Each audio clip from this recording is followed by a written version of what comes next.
I rented a car when I came to Germany because it would be easier to get around.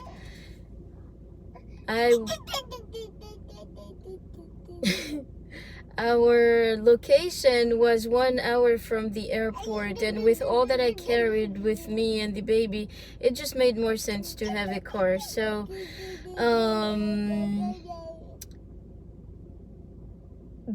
it was hard to get one. We spent one night, we slept in the airport in order to get a car. So I would say if you're traveling, get your car ahead of time, because we had a real hard time to get a car. In the end, all they had was a stick shift to give us. So yeah, I drive stick shift. I told them, give me whatever you have. I'll take stick shift, automatic.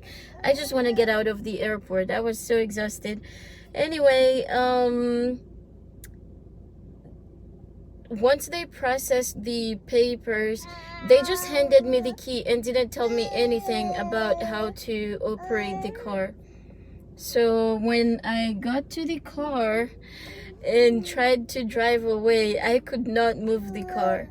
I was so frustrated because I know how to drive a stick shift. I drove a stick shift for probably 15 years, and then I switched to automatic. But I know how to drive a stick shift, and I just could not get the car to move.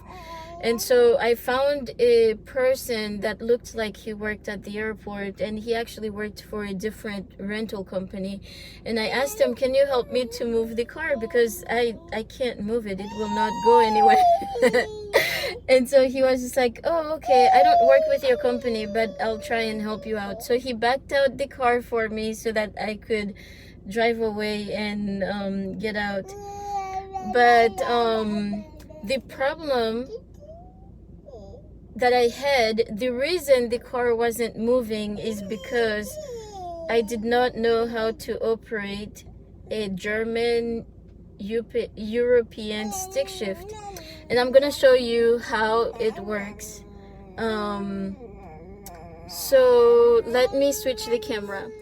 So normally in the stick shift that I used to drive, you would put first gear this way, and reverse would be this way.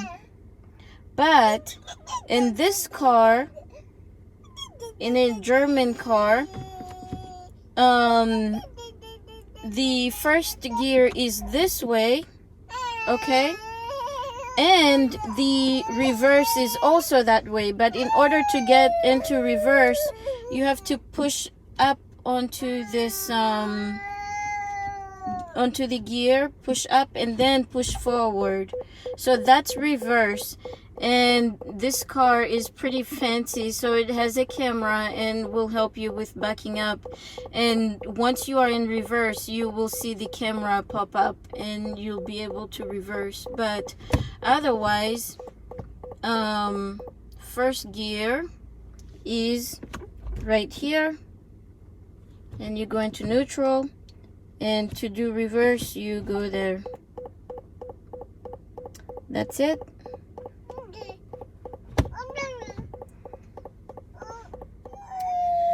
I struggled with the car a bit initially, but over time I got used to it. But yeah, definitely in the first few days, I would want to put it in first gear and I would put it in reverse. And luckily, most of the time, or you know, when that did happen, people were far enough away from me that I didn't back up into them. But I did find that people follow very closely here. So if you plan on renting a car in Europe, this is definitely important, especially if you drive a stick shift. I hope you find this helpful, and check out my other videos.